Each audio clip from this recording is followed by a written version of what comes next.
मैं प्रियंका देवांगन आप सबका 10 और 10 कोचिंग क्लास के इस यूट्यूब प्लेटफॉर्म में स्वागत करती हूँ।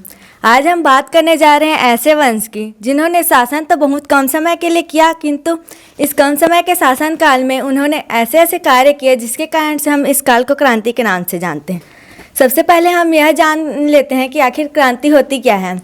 क्रांति अर्थात किसी क्षेत्र में जब राजनीतिक, सामाजिक तथा धार्मिक व्यवस्था में अचानक परिवर्तन आ जाता है तो इसमें एक बड़े बदलाव आता है जिसे हम क्रांति के नाम से जानते हैं।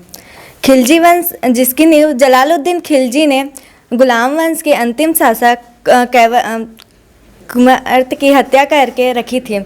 इनका शासनकाल मात्र 30 वर्ष का रहा, किंतु इस 30 वर्ष के शासनकाल में भी इन्होंने एक नए तरीके से सत्ता का संचालन किया, जिसके कारण से इसके काल को क्रांति का काल कहा गया।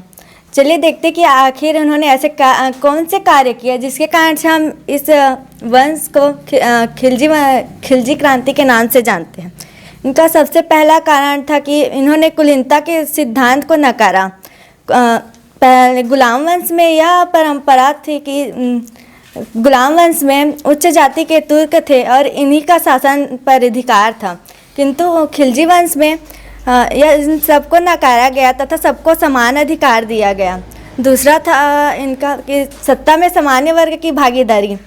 इन्होंने भारतीय मुसलमानों को सत्ता में अधिकार दिया तथा भारतीय मुसलमानों को सत्ता पर अधिकार दिया तथा सत्ता में लोगों की योग्यता के आधार पर बैठाया गया। इनका तीसरा था इन्होंने धर्मनिरपेक्षता की नीति अपनाई। गुलाम वंश में यह नियम था कि जो सुल्तान होता था उसे खलीफा से आदेश प्राप्त करना होता था और खलीफा उनका राजनीतिक तथा धार्मिक गुरु होता था, किंतु इस खिलजी वंश में इन सबको नकारा गया और इस वंश के जो शासक होते थे वे खुद को खलीफा कहते थे। इस प्रकार इन्होंने धर्मनिरपेक्षता का सिद्धांत अपनाया। इन्होंने उलेमा वर्गों के से सहायता नहीं ली। पांचवा था इन्होंने राजत्व का सिद्धांत। जैसा कि हमने बलबनी काल में देखा है, बलबन अर्धदैवी राजत्व के सिद्धांत को लागू करता था। वह खुद को जिल्ले इलाही कहता था अर्थात ईश्वर की छाया।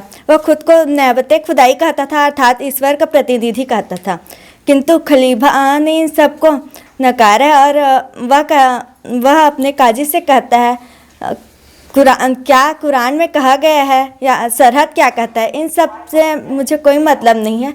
मैं सिर्फ वही करता हूँ जो प्रजा के लिए हित ऐसी हो। इस प्रकार से उन्होंने राजत्व के सिद्धांत में दैवीय भूमिका को अस्वीकार किया है। सातवां इन्होंने साम्राज्य विस्तार।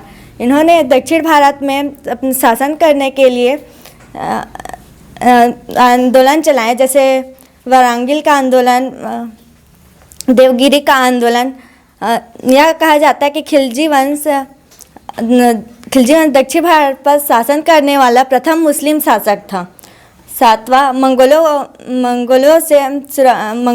के प्रति नवीन दृष्टिकोण।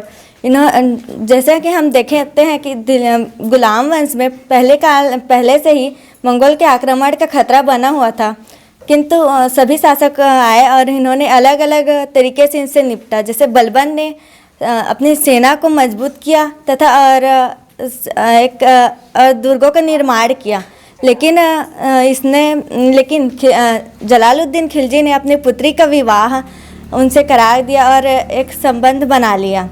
इस प्रकार से हमने इस काल में राजनीतिक व्यवस्था तथा प्रशासनिक व्यवस्था में जो परिवर्तन दिखाई देता है वह इसके एक बहुत प्रभावी परिणाम प्राप्त हुए। इससे दिल्ली सल्तनत सुदृढ़ हुई।